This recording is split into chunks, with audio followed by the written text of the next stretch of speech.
Hello everyone, मेरे इस online platform Siddhartha official पर आप लोग का स्वागत है।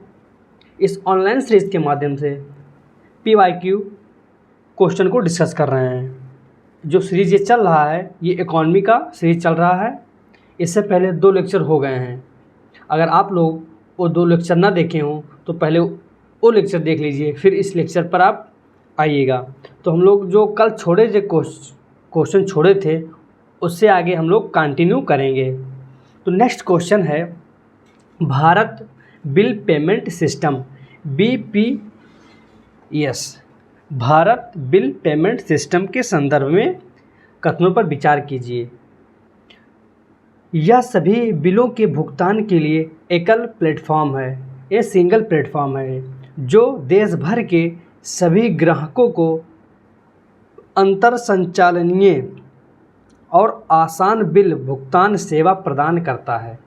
जो BPS है ये बताता है कि ये सिंगल प्लेटफॉर्म है भुगतान के लिए और देश भर के ग्राहकों को अंतर संचालनीय इंटरऑपरेबिलिटी और आसान बिल भुगतान में सेवा प्रदान करता है।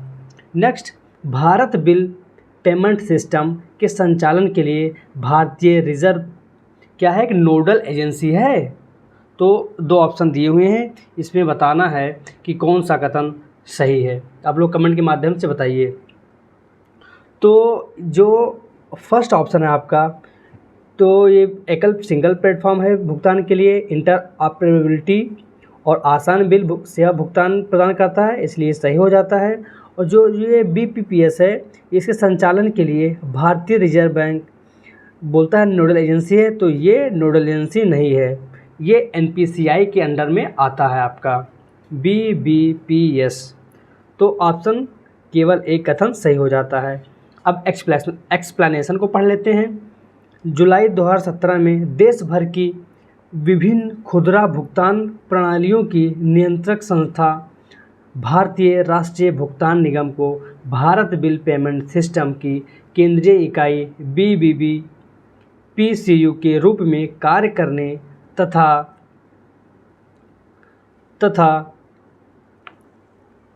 BBPS को संचालित करने के लिए रिजर्व बैंक की अंतिम मंजूरी प्राप्त हो गई है।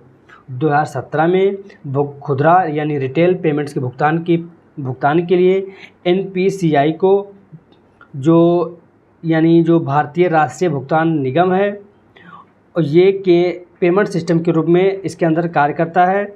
और जो ये भारत बिल है पेमेंट है ये केंद्रीय इकाई यानी BBPCU के रूप में कार्य करता है ये, तथा BBPS को संचालित करने के लिए RBI के लिए अंतिम मंजूरी RBI ने दे दिया है। और क्या है, Bharat bill payment system reserve bank की संकल्पना पर आधारित है। जो भारत बिल पेमेंट है रिजर्व बैंक की संकल्पना पर आधारित है और भारतीय राष्ट्रीय भुगतान निगम द्वारा संचालित व्यवस्था है। जो क्या है, भारत बिल पेमेंट सिस्टम है NPCI के द्वारा संचालित है। और ये क्या है, बिलों के भुगतान के लिए एकल प्लेटफॉर्म है।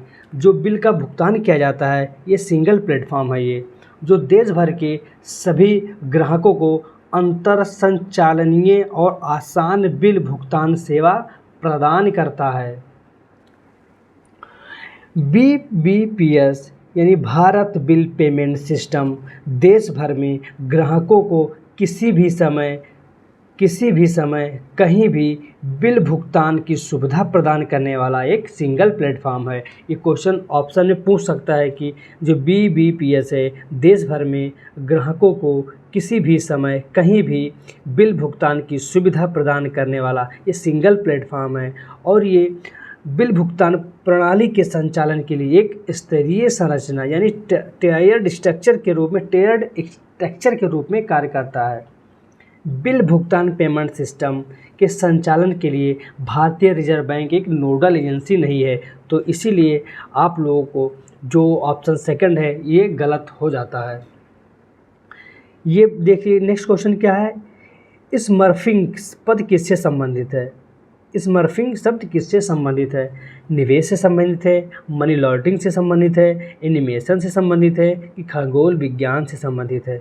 तो ये स्मर्फिंग जो है ये खगोल विज्ञान से नहीं संबंधित है, ये आपका मनी लॉन्ड्रिंग से संबंधित है, धन शोधन से संबंधित है। इसके मीन्स क्या हो जाता है? जब स्वामित्व की पहचान छिपाने के लिए कई बैंक खातों में कम मात्रा में पैसे जमा किए जाते हैं, जो स्मर्फिंग होता है। जब स्वामित्व की पहचान, मतलब मान लीजिए किसी बैंक में कि पैसा जिसका जमा है, स्वामित्व पैसा किसका है, तो उसको स्वामित्व उसकी पहचान छिपाने के लिए कई बैंक खातों में कम मात्रा पैसा जमा करने के लिए स्मर्फिंग मीन्स क्या होता है? स्ट्रक्चरिंग भी कहा जाता है। स्मर्फिंग का प्रयोग किया जाता है जिसे स्ट्रक्चरिंग भी कहा जाता है। स्ट्रक्चरिंग भी कहा जाता है। इस पद्धति का उपयोग व्यापक रूप से काले धन को वैध बनाने के लिए किया जाता है। जो ब्लैक मनी होता है उसको जिसे हम लोग मनी लॉन्ड्रिंग होता है, जो वैध मनी बनाने के लिए इसको उपयोग में किया जाता है। इसे करने के लिए व्यक्ति के लिए स्मर्फर या धन खच्चर का पद का उपयोग किया जाता है। अगर ब्लैक मनी को पैसा छिपाना है, पैसा छिपाना है तो स्मर्फर या धन खच्चर पद का उपयोग किया जाता है। नेक्स्ट क्वेश्चन क्या है? नेक्स्ट क्वेश्चन है बैंक दर में वृद्धि सामान्यता दर्शाती है। जब बैंक वृद्धि हो जाएगी तो क्या मार्केट में दर्शाएगा कि ब्याज की बाजार दर में गिरावट की संभावना होगी। केंद्रीय बैंक अब वाणिज्यिक बैंकों को ऋण नहीं दे रहा है, या केंद्रीय बैंक सस्ती मुद्रा नीति का पालन कर रहा है। डी, केंद्रीय बैंक महंगी मुद्रा नीति का पालन कर रहा है। तो 4 ऑप्शन हैं, तो इसमें से आप लोगों को एक ऑप्शन को चुनाव करना है, कौन सा सही है इसमें। तो ऑप्शन कौन सा सही हो जाता है? ऑप्शन ये हो जाता है कि अगर बैंक दर में वृद्धि हो जाएगी तो केंद्रीय बैंक को मुद्रा नीति का पालन कर रहा है। तो जब बैंक रेट महंगा हो जाएगा तो जो बैंक होंगे उसको लोन महंगा मिलेगा। केंद्रीय बैंक महंगी मुद्रा नीति का पालन कर रहा है। तो मौद्रिक नीति केंद्रीय बैंक द्वारा अर्थव्यवस्था में धन को नियंत्रित करने के लिए बनाई गई नीति है। जो मौद्रिक नीति केंद्रीय बैंक द्वारा जो मौद्रिक नीति होता है सेंट्रल बैंक द्वारा अर्थव्यवस्था में यानी इकोनॉमी में धन आपूर्ति को नियंत्रित करने के लिए बनाई गई एक नीति है। और इसी प्रकार मुद्रास्फीति और अपस्फीति यानी इन्फ्लेशन एंड डिफ्लेशन दोनों से निपटती है। यह मूल स्थिरता को बनाए रखने और उच्च आर्थिक वृद्धि प्राप्त करने में मदद करती है। जो मौद्रिक नीति होता है सेंट्रल बैंक के द्वारा बनाया जाता है, ये मूल स्थिरता को बनाए रखने में और उच्च आर्थिक वृद्धि यानी जो उच्च हाई इकोनॉमिक ग्रोथ बनाए या प्राप्त करने में मदद करता है। तो मुद्रास्फीति से सामना करने के लिए आरबीआई ने मुद्रा आपूर्ति जो मनी सप्लाई है उसमें टाइट डियर मनी पॉलिसी को कम करती है। अभी हम लोगों ने कल टाइट मॉनेटरी पॉलिसी हम लोग पढ़े थे, डियर मनी भी पढ़े थे।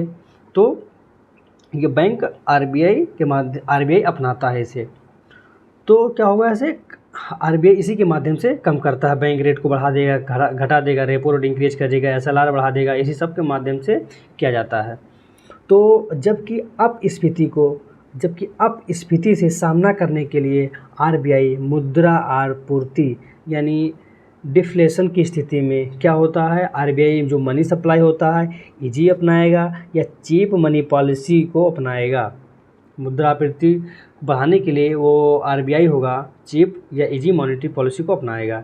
जब केंद्रीय बैंक मौद्रिक नीति को सख्त करते हैं, जब जो सेंट्रल बैंक होता है मॉनेटरी पॉलिसी को सख्त करते हैं तो इसे डियर मॉनेटरी पॉलिसी कहा जाता है। जब आरबीआई क्या करेगा, सख्त मौद्रिक नीति को अपनाएगा तो उसे डियर मनी पॉलिसी कहेंगे। यह स्थिति नियंत्रित मनी सप्लाई के परिणाम स्वरूप हो सकती है। जो डियर मनी सप्लाई का आरबीआई अपनाएगा तो उससे क्या होगा, उससे ये होगा कि जो मुद्रा होगी सप्लाई नियंत्रित हो जाएगी मनी सप्लाई का मार्केट में, जिससे आपूर्ति और मांग के कारण ब्याज दरें बढ़ जाती हैं। जब डियर मनी पॉलिसी होगा तब डियर मनी की अवधि के दौरान, डियर मनी की अवधि टाइम पीरियड के दौरान पूंजी जुटाने में कठिनता हो सकती है, जो वृद्धि को गंभीर रूप से कम कर देता है, क्योंकि यह प्रौद्योगिकी और अन्य पूंजी में निवेश करने के लिए बहुत महंगा हो जाता है। इसलिए डी विकल्प सही हो जाता है। बैंक दर में वृद्धि अगर होगा तो केंद्रीय बैंक महंगी मुद्रा नीति का पालन कर रहा है, इसका मीन्स ये हुआ। और क्या है नेक्स्ट क्वेश्चन क्या है, त्वरित सुधारात्मक कार्रवाई PCA प्रॉम्प्टिव करेक्टिव जो कार्रवाई है किस संदर्भ में कथनों पर विचार कीजिए। तो फर्स्ट ऑप्शन है, या बैंकों के सुचारू कार्य सुनिश्चित करने के लिए RBI द्वारा उठाए गए उपायों की एक श्रृंखला है, चैन है। PCA क्या है, PCA ये है कि बताया है ऑप्शन में दिया हुआ है कि फर्स्ट ऑप्शन है कि बैंकों के सुचारू कार्य सुनिश्चित करने के लिए जो PCA होता है, बैंकों के कार्य को सुचारू मतलब सही तरीके से चलाने के लिए, सुनिश्चित करने के लिए RBI द्वारा उठाया गया एक उपायों की चैन है कि बैंक की कार्य प्रणाली को सही ढंग से चलाने के लिए RBI इन सबका उपाय कर सकता है। सेकंड ऑप्शन, सहकारी बैंकों तथा गैर बैंकिंग वित्तीय कंपनियां यानी NBFCs पर लागू नहीं होता है। जो PCA होता है बोल रहा है कि कोऑपरेटिव बैंक्स एंड NBFCs पर लागू नहीं होता है, तो आपका ये सही ऑप्शन है। सहकारी बैंक पर और NBFCs पर PCA नहीं लागू होता है, इसलिए ऑप्शन 1 और 2 दोनों से हो जाता है, तो ऑप्शन सी सही है। अब देख लेते हैं PCA आखिर होता क्या है। त्वरित सुधारात्मक कार्रवाई यानी प्रॉम्प्टिव करेक्टिव एक्शन बैंकों के सुचारू कार्य सुनिश्चित करने हेतु RBI द्वारा उठाए गए उपायों की एक श्रृंखला है। यह उपाय RBI द्वारा तब लिया जाता है जब बैंक जोखिम भारित आस्तियों की तुलना में पूंजी अनुपात और शुद्ध अनर्जक आस्ति यानी NPA जब RBI द्वारा ये कब उठाया जाता है, जब बैंक जोखिम भारित जब बैंक जोखिम में होते हैं, उनका क्या होता है CAR पूंजी अनुपात और शुद्ध NPA जैसी नियामक आवश्यकताओं का उल्लंघन करते हैं। ये PCA जो त्वरित सुधारात्मक कार्रवाई RBI द्वारा जब उठाया जाता है जब बैंक जोखिम की स्थिति में होते हैं, जो उनका CAR अनुपात होता है और NPA होता है जैसी आवश्यकताओं को ये लोग उल्लंघन करते हैं, तब PCA का कदम RBI के द्वारा उठाया जाता है। PCA के अंतर्गत RBI वाणिज्यिक बैंकों की पूंजी आस्ति गुणवत्ता तथा लाभप्रदता पर नज़र रखता है। जो PCA के अंतर्गत RBI वाणिज्यिक कॉमर्शियल बैंक की पूंजी पर उनकी आस्ति गुणवत्ता जो सुधार होगा उसमें उनके प्रॉफिट पर नज़र रखता है। यदि यह संतोषजनक पाया जाता है तो RBI बैंकों द्वारा वर्तमान ऋण व लाभांश वितरण पर प्रतिबंध लगा देता है। अगर RBI इन सब पर नज़र रखता है, जो मैं बताया आपको, बैंकों की वाणिज्यिक पूंजी पर, गुणवत्ता पर और उनके प्रॉफिट पर नज़र रखता है, अगर इन सब पर असंतोष पाया जाता है तो RBI वर्तमान ऋण और लाभांश पर वितरण पर जो उनको प्रॉफिट दिया जाएगा, लाभांश दिया जाएगा, उस पर क्या कर देगा, प्रतिबंध लगा देगा RBI। और क्या होगा, PCA की रूपरेखा केवल वाणिज्यिक बैंकों पर लागू होती है। जो PCA यानी प्रॉम्प्टिव करेक्टिव एक्शन होगा वो केवल वाणिज्यिक बैंक कमर्शियल बैंक पर ही लागू होगा, तथा जैसे आपका कमर्शियल बैंक हो, SBI हो गए, HDFC, ये सब इन्हीं सब बैंकों पर लागू होगा। इसको सहकारी बैंकों और NBFCs तक प्रसारित नहीं किया गया है। ओके, तो इसलिए ऑप्शन 1 और 2 दोनों सही हो जाता है। नेक्स्ट क्वेश्चन क्या है, नेक्स्ट क्वेश्चन है निम्नलिखित कथनों में से कौन सा मुद्रा बाजार साधन यानी मनी मार्केट इंस्ट्रूमेंट के उदाहरण हैं। जो मनी मार्केट इंस्ट्रूमेंट के उदाहरण कौन कौन से हैं? तो पहला हो जाएगा क्या है, ऑप्शन है राजकोषीय बिल, ट्रेजरी बिल हो गया। दूसरा क्या है, जमा प्रमाण पत्र, सर्टिफिकेट ऑफ डिपॉजिट, वाणिज्यिक पत्र, कॉमर्शियल पेपर। तो 3 ऑप्शन दिए हैं, इसमें से चुनना है कि कौन सा कथन सही है। जो मनी मार्केट के इंस्ट्रूमेंट होते हैं, मनी मार्केट के टूल होते हैं, वो आपके राजकोष बिल होते हैं, ट्रेजरी बिल होते हैं, ये अल्पकालिक ट्रेजरी बिल होते हैं। ये सेंट्रल गवर्नमेंट के द्वारा केवल जारी किया जाता है। ये 364 दिन और 364 दिन, 92 डेज़ एंड 18 डेज़ के 3 टाइम पीरियड में इसको जारी किया जाता है। जमा प्रमाण पत्र क्या है? जमा प्रमाण पत्र सर्टिफिकेट ऑफ डिपॉजिट, तो ये भी मनी मार्केट के टूल के उदाहरण हैं। और कमर्शियल पेपर भी मनी मार्केट टूल के उदाहरण हैं। तो इसलिए ऑप्शन डी सही हो जाता है। अब एक्सप्लेनेशन पढ़ते हैं। फाइनेंशियल मार्केट में 2 घटक होते हैं। जो आपका वित्तीय बाज़ार है उसमें 2 घटक होते हैं। एक क्या होता है, मुद्रा बाज़ार होता है, और दूसरा क्या होता है, पूंजी बाज़ार होता है। जो आपका फाइनेंशियल मार्केट है उसके अंदर 2 घटक होते हैं। एक मनी मार्केट होता है और एक कैपिटल मार्केट होता है। जो कैपिटल मार्केट होता है उसके अंतर्गत क्या होगा, तो मुद्रा बाज़ार में जो मनी मार्केट होता है वो उसमें अल्प अवधि ऋण शामिल होते हैं। उसमें शॉर्ट ड्यूरेशन पीरियड के जो ऋण होंगे शामिल होंगे मुद्रा बाज़ार में, मनी मार्केट के अंदर, जिसकी समय अवधि 1 दिन से लेकर अधिकतम 1 वर्ष तक होती है। जो मनी मार्केट होगा वो अल्प अवधि होगा, उसमें जिसकी समय अवधि, जिसका टाइम ड्यूरेशन होगा 1 दिन से लेकर अधिकतम 1 वर्ष तक होता है। इसके अंतर्गत जो मनी मार्केट के अंतर्गत क्या आ जाएगा, राजकोष पत्र आ जाएगा। ये आपका मनी मार्केट का इंस्ट्रूमेंट है। किसके अंतर्गत आएगा, मुद्रा बाजार के साधन है, जिसमें आ जाएगा ट्रेजरी बिल आ जाएगा, व्यापारिक बिल रिपोर्ट, कमर्शियल बिल हो गया रिपोर्ट, वाणिज्यिक पत्र यानी कमर्शियल पेपर्स, जमा प्रमाण पत्र यानी डिपॉजिट, सर्टिफिकेट डिपॉजिट अल्पावधि, और क्या होगा, शॉर्ट टर्म डेब्ट इंस्ट्रूमेंट के उदाहरण हैं ये आपके। इसलिए डी ऑप्शन सही हो जाता है तीनों। पूंजी बाजार मध्यम एवं दीर्घकालिक प्रतिभूतियों जैसे इक्विटी, शेयर और डिबेंचर के व्यापार से संबंधित हैं। जो पूंजी बाजार होता है वो दीर्घकालिक प्रतिभूतियां इसके अंतर्गत आती हैं, जिसमें इक्विटी और शेयर डिबेंचर के व्यापार संबंधित होते हैं। इसके अंदर शेयर और डिबेंचर के व्यापार से इसके अंदर किया जाता है। सर्टिफिकेट ऑफ डिपॉजिट एक बैंक या अन्य योग्य वित्तीय संस्थान में जमा धनराशि के विरुद्ध गैर भौतिक रूप से जारी एक विक्रय योग्य मुद्रा बाजार उपकरण है।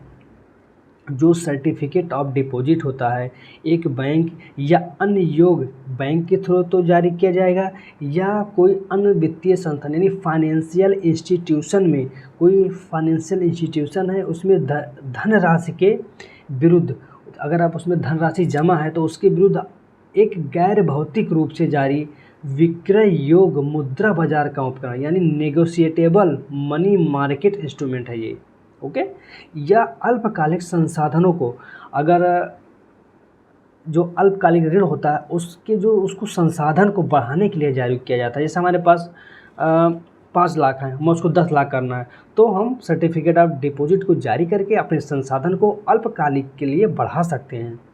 फिर राजकोषीय बिल यानी टी बिल मुद्रा बाजार का उपकरण है, जो भारत सरकार द्वारा अल्पकालिक ऋण उपकरण के रूप में जारी किए जाते हैं। जैसे 91 डेज़, 182 डेज़, 364 डेज़ के लिए जारी किए जाते हैं। ये गवर्नमेंट के द्वारा जारी किया जाता है, स्टेट गवर्नमेंट ये जारी नहीं कर सकती हैं ट्रेजरी बिल को।